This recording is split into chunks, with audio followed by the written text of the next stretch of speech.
why effort repels more than it attracts. So look, there's a strange chemistry in human existence. There's a strange alchemy at work whereby the more work that you're seen to put into something, the less attractive it is. And this is of particular relevance in the dating equation, okay?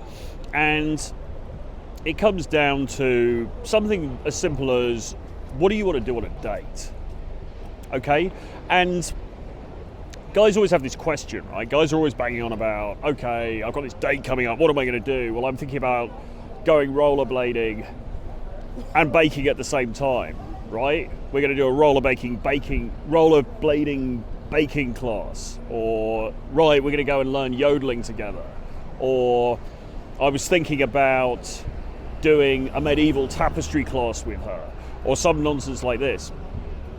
It's overthinking it, right? It's unnecessary. You're reinventing the wheel for no reason. Actually, it's not for no reason.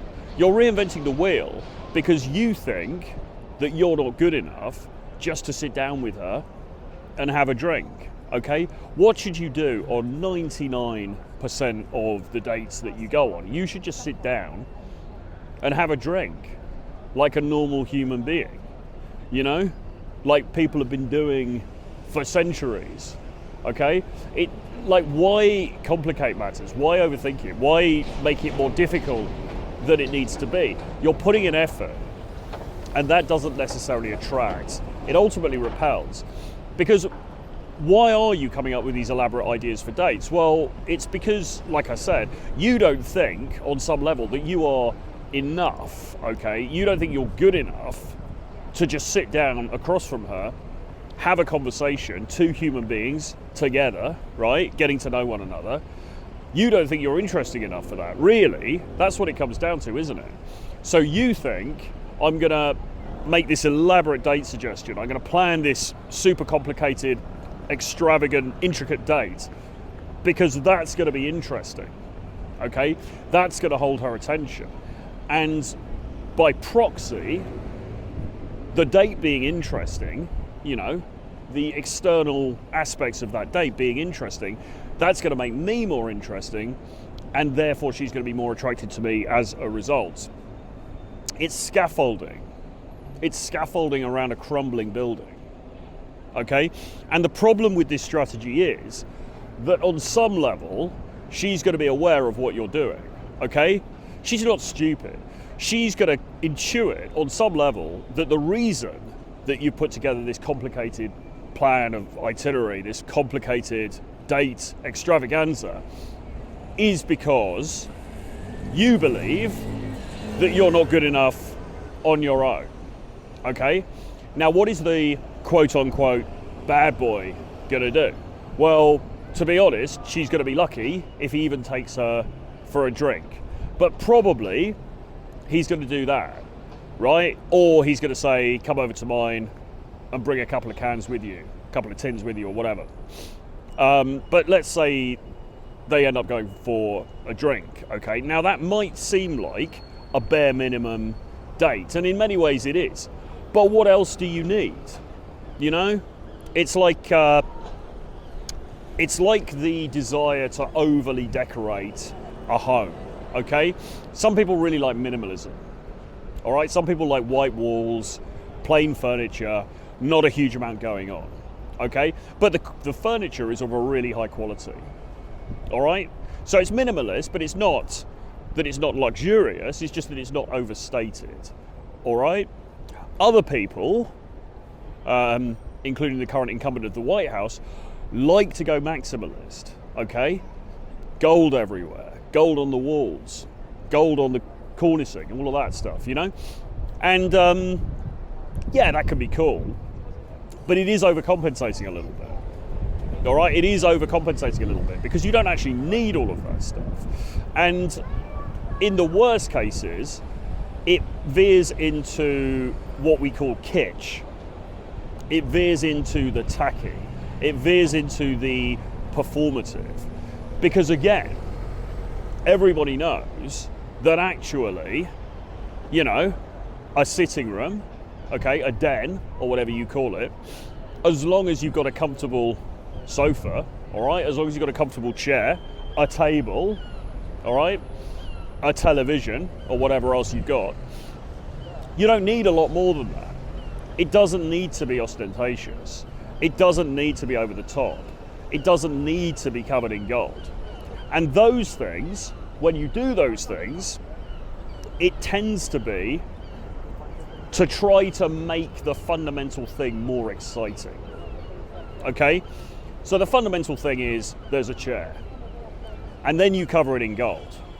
The gold is unnecessary, but you're trying to make the chair more sexy.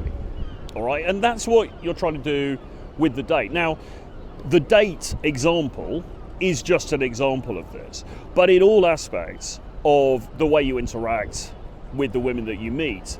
So like the text messaging or the direct messaging, okay? So some guys will spend 3 hours planning the first message that they're going to send to her after they've met for the first time.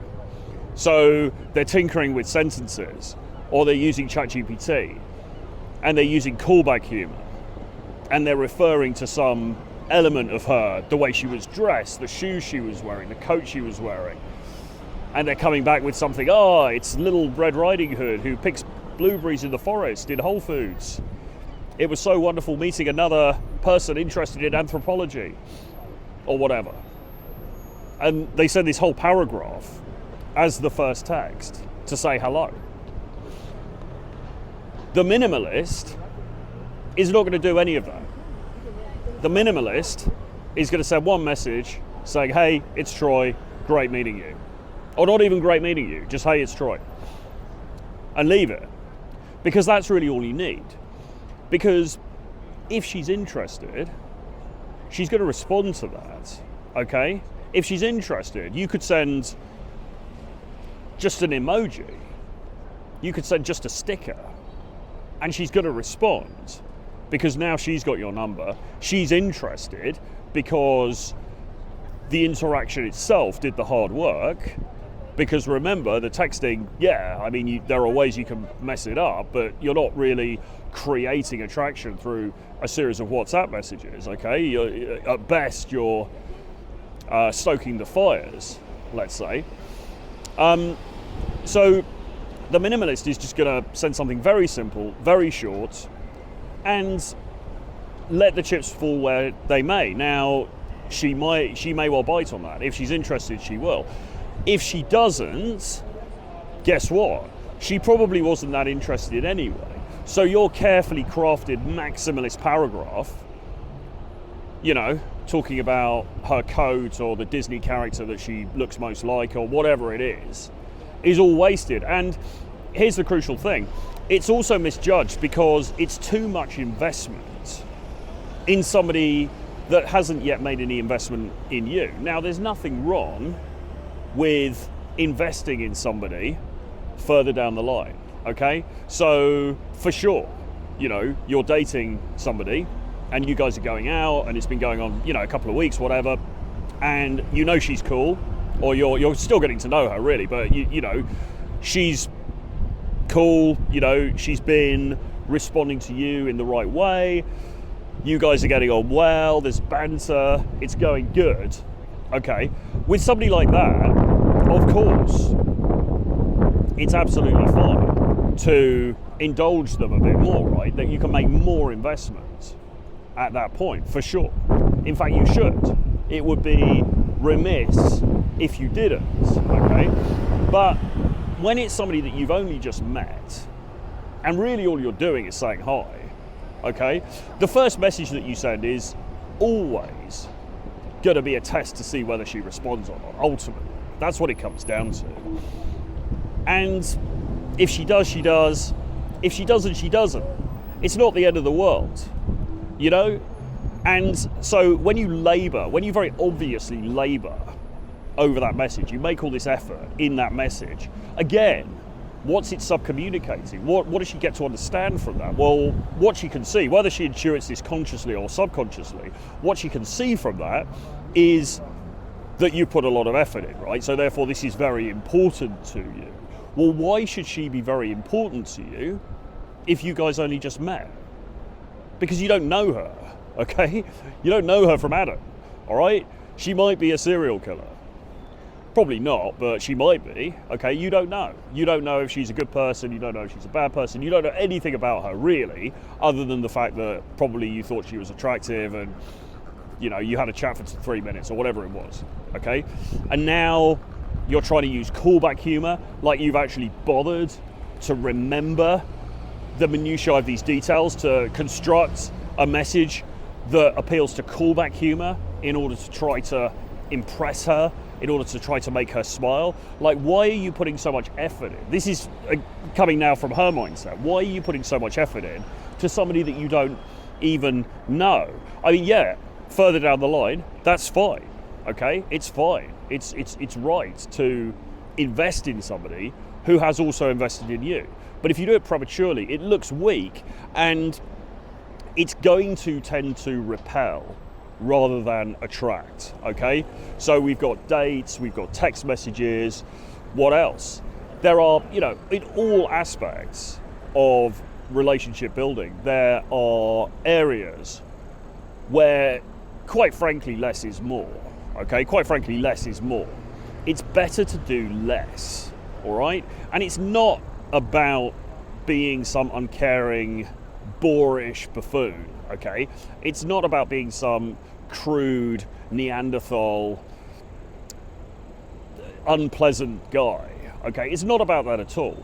It's just that there's a time and a place for these things, okay? And the time for you to really start investing in somebody is when you are further down the line, when you are surer about this person, and when you sense that the reciprocation is flowing in both directions at the same time, okay? Because otherwise, you cast yourself as the one who is chasing, all right? And who is the one who is chasing? Well, by definition, the one who is chasing is the one who has the least power, okay? Because the one who has the most power isn't going to chase, because why would they? Because they've got more power, okay? However you want to define that. And women date across and up, all right? So she's looking for somebody whose power exceeds hers. Again, the term power, open to interpretation, it can mean different things to different people. But you see what I'm getting at, right? She's looking for somebody whose power exceeds her, okay? And when from the beginning, you know, you start sending these elaborate messages, you start organizing these elaborate dates, you start putting all this effort in, that is putting yourself, that is positioning yourself as somebody who has to appeal to her, somebody who has less power than her, okay? Which is inherently not attractive, okay? At the very least, it's not going to improve your status in her eyes, okay? And at worst, if she's in a bad mood and she picks up on it, it's going to torpedo you, okay? So this is yet another one of these slightly counterintuitive aspects of human nature that we have to get our heads around, and we have to internalize, and we have to understand. Again, this is not an appeal for you to be some kind of miserly Scrooge-like character who doesn't show any human warmth or emotion and doesn't have fun and whatever. I'm just saying, in the early stages, you've got to calm it down a little bit, okay? For your benefit and for her benefit, because she wants to meet a guy who's cool, but she wants to meet a guy who has a bit of mystery about him, okay? There's a game that's being played, there's something to unwrap, okay? There's, you know, why do we like Christmas? Why do we like Christmas? Well, we like Christmas because of the presents under the tree. If the parents bought the presents, just bought the toys, but didn't wrap them up, and just dumped them all under the tree, okay? I mean, yeah, for sure, the kids would still like that, I'm sure. But it wouldn't quite be the same, would it? You know, yeah, you got the here you go. There's the Xbox or whatever people have these days. You know, there's the present. Okay, there you go, that's it. And it's not even wrapped, there's no mystique, there's no mystery, okay? There's nothing to literally unwrap. Then it's just not as appealing a proposition, okay? And this is human nature, all right? It's not just kids, we're all like this, okay? We're all like this all through our lives. So when you are trying too hard, I think that's really the key expression here. When you're trying too hard, it's off-putting. All right, it's off-putting. And that's just something you've got to understand. You know, it's a pretty easy tweak. It's not hard to make less effort. It's actually quite easy to make less effort. But I think guys overthink this stuff a lot. And the reason that you overthink it is because you are living in scarcity, okay? Because each interaction, each individual situation that you come upon with a woman who's attractive seems to you to be of greater importance than it actually is, because you don't know when the next one's coming from, okay? You don't know where the next opportunity lies, if it does lie anywhere, okay? And again, this is all being subconsciously communicated to her, okay, to the woman that you're dealing with. Again, not attractive, because if you don't know where the next opportunity is coming from, that suggests that other people don't think you're very attractive. Because if you were being pursued the entire time by eligible women, then you wouldn't have that concern. And so your behavior would be different. So the thing about this really, and I'll finish on this, is that you always want to consider, how would I behave if all of my desires and needs in life were completely satisfied? Okay, would I be doing this if I had absolutely zero uncertainty that I was going to meet the right person and I was going to be happy in my life, okay? And if the answer to that question is no, I probably wouldn't be doing this, I probably wouldn't be sending this message, I probably wouldn't be planning this extravagant date, I probably wouldn't be acting in this way, then stop doing it, okay? Stop doing it, because you want to at least act like the guy that she actually wants, which is the guy, you know, it's like the rich get richer, the poor get poorer. Sadly, you know, she wants the guy who doesn't need her that much, because the guy who doesn't need her that much already, by definition, has a lot going on for him, okay? I'm not saying it's right, I'm not saying it's fair that you're being judged in this manner, but this is just how it is, okay? So understand that and act accordingly. With that being said, the Approach Accelerator, our online course, is open now for new students. We've got a few places left. We're only taking on 10 people this intake, so go to the link below or drop me an email, troy@realtroyfrancis.com. Subscribe to the channels if you haven't already. Give me a like, give me a comment.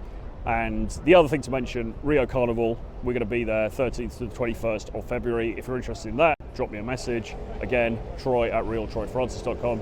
See you guys again very soon. Bye.